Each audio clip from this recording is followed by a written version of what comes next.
السلام علیکم. سیکھو اردو میں آج کے الفاظ ہیں شبیہ، منسب، دلبر اور بحال کرنا.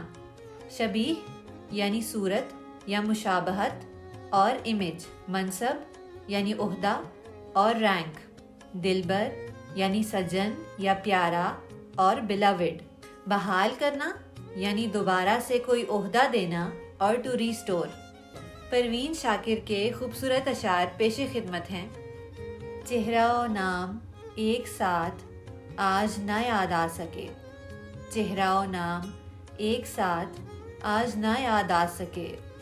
وقت نے کس شبیہ کو خواب و خیال کر دیا کہ مدتوں بعد اس نے آج مجھ سے کوئی گلہ کیا، کہ مدتوں بعد اس نے آج مجھ سے کوئی گلہ کیا. منصب دلبری پہ کیا مجھ کو بحال کر دیا.